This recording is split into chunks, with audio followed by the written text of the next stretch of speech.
Karibu sana katika mwendelezo wa habari kubwa kutokea huko kimataifa, na hii ni JMTV, na unaweza kujiunga nasi sasa kubonyeza neno subscribe kama bado. Kwa nini nakwambia hivyo? Ili kwamba taarifa zote ambazo pia nimekuwa nikiziweka hapa kutoka kimataifa na kitaifa, basi uweze kunazipata kwa muda mwafaka kabisa. Na asante kama tayari umekwisha kubonyeza neno subscribe, na hii ni JMTV habari kutokea huko NATO, ambako taarifa muda huu imeelezwa kwamba NATO imeongeza uwepo mkubwa wa wanajeshi kwenye mipaka karibu na nchi ya Urusi. Kwa nini NATO pia imeongeza uwepo wa wanajeshi huko kwenye mipaka ya Urusi? Basi watasikia hapa chanzo, sababu kwa nini pia imekuwa hivyo, ama kwa nini kila siku mzozo kati ya NATO na Urusi umezidi kuwa mkubwa zaidi katika siku za hivi karibuni, hasa mwaka huu. Na utasikia pia kila ambacho waziri wa vita kutokea huko nchini Marekani ametangaza ama ameitisha Urusi kwa gharama kubwa. Imekuwaje? Basi pia utafahamu hapa katika undani wa taarifa ya muda huu, na kusikia kwamba unaweza ukaungana nami mwanzo hadi mwisho. Nitaanza na taarifa ya NATO kuongeza wanajeshi katika mipaka ya nchi ya Urusi. NATO inaweka idadi kubwa ya wanajeshi karibu na mipaka ya Urusi. Waziri wa ulinzi wa Urusi anayefahamika kama Andrei Belosov amesema, akiashiria kile alichokiita kuongezeka kwa shughuli za mafunzo na uchunguzi wa umoja huo. Belosov ameyasema hayo katika kikao cha pamoja cha Wizara ya Ulinzi ya Urusi na Belarus siku ya Jumatano, ambapo ushirikiano kati ya Urusi na Belarus unasalia kuwa jambo kuu katika kudumisha uthabiti wa eneo kwa kuzingatia vitendo vya uhasama hadharani za Magharibi. Muungano unadumisha uwepo mkubwa wa kijeshi kwenye ubavu wake wa mashariki, ambapo jumla ya nguvu za wanajeshi wa NATO hapo sasa inamaanisha kwamba uwepo wa wanajeshi wengi kwenye mipaka ya mashariki mwa nchi hizo umekuwa mkubwa, ambapo jumla ya nguvu za wanajeshi wa NATO katika eneo hilo waliohusika mpaka sasa katika mazoezi yaliyofanyika upande wa mashariki wamefikia takribani 60,000, ambapo mwaka huu pekee kambi ya kijeshi inayoongozwa na nchi ya Marekani ilifanya mazoezi karibu 12 huko Scandinavia, Ulaya ya kati na mashariki, pamoja na Baltiki na Bahari Nyeusi, ambayo yalihusisha maelfu ya wanajeshi kila moja ama kila pande mwa baadhi ya nchi katika kanda hizo.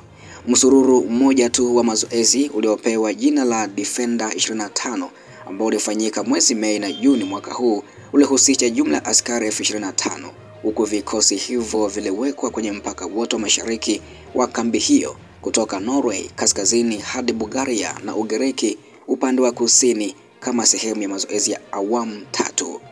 Mazoezi mengine makubwa ya NATO yalijumuisha Joint Viking 2025 ya watu 10,000 yaliyofanyika huko Norway mwezi Machi mwaka huu, pamoja na Hedgehogi yakiwa na watu 16,000 ambao ilifanyika huko Estonia mwezi Mei mwaka huu. Matukio hayo yamekuja huku kukiwa na taarifa za uhasama kutoka kwa wanachama wa NATO kutokea huko Ulaya ambao mara kwa mara wamewasilisha ama zimewasilisha kwa Urusi kama tishio tangu kuongezeka kwa mzozo wa Ukraine mnamo Februari ya mwaka 2022. Urusi pia imekuwa ikisema mara kwa mara ya kuwa haina nia ya kushambulia mataifa yoyote ya NATO au taifa lolote la NATO, ikizitaja tuhuma hizo kuwa hazina msingi wowote. Hata hivyo, imeonya kwamba ushiriki wa umoja huo katika mzozo wa Ukraine kupitia usambazaji wa silaha na usaidizi mwingine kwa Kiev unahatarisha makabiliano ya moja kwa moja kati ya Moscow na nchi za NATO. Hiki ndicho ambacho pia Andrei Belosov ambaye ni waziri wa ulinzi kutokea nchini Urusi ameweza kukitangaza katika siku ambayo pia alikuwa kwenye kikao cha pamoja cha Oktoba 15 akiwa yeye kama waziri wa ulinzi kutokea huko nchini Urusi, lakini pia alikuwa na moja ya viongozi kutoka huko Belarusi wakizungumza masuala mbalimbali. Hasa pia tunafahamu kwamba Urusi na Belarusi zimekuwa na uhusiano wa karibu sana, hasa pia kupeana silaha na wanajeshi, ambako Urusi pia bado, lakini hakuna taarifa rasmi ya kwamba Belarus inapeleka wanajeshi huko, lakini ni mataifa ambayo yapo karibu sana tangu kuanza kwa mzozo kati ya Urusi na Ukraine, ambako pia Lukashenko amekuwa sana karibu na bwana Putin, huko pia baadhi ya silaha zikiripotiwa kwenda huko nchi ya Belarus kutokea Urusi kwenda huko Belarus. Kwa hiyo ni mataifa ambayo pia kijeshi yamekuwa rafiki sana kwa siku za hivi karibuni, hasa tangu kuanza kwa mzozo huo. Hivyo basi waziri wa ulinzi ndicho ambacho alikizungumza wakati pia akiwa kwenye kikao na viongozi kutoka Belarus. Akasema kwamba NATO bado pia inaonekana kuongeza idadi kubwa wanajeshi katika upande wa mashariki wa mataifa hayo, hasa karibu kabisa na mipaka ya nchi ya Urusi. Hivyo basi hicho ndicho ambacho kinajiri kuhusu NATO na nchi ya Urusi.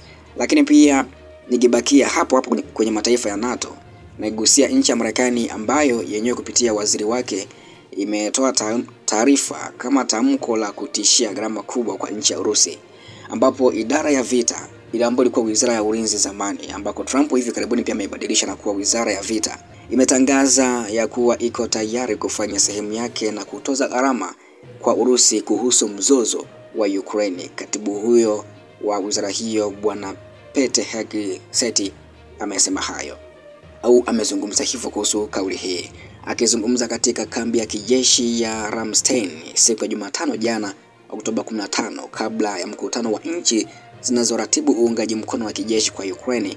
Alipongeza pia harakati za hivi karibuni za wanachama wa NATO za kijeshi.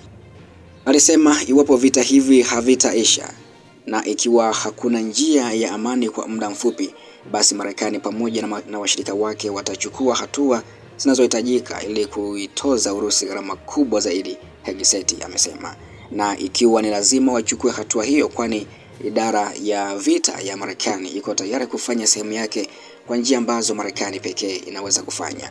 Siku ya Jumapili, Rais Donald Trump alisema angeweza kuipatia Ukraine makombora masafa marefu ya Tomahawk yaliyotengenezwa Marekani ikiwa mzozo wa Ukraine hautatatuliwa, na akakiria kwamba itakuwa hatua mpya ya uchokozi.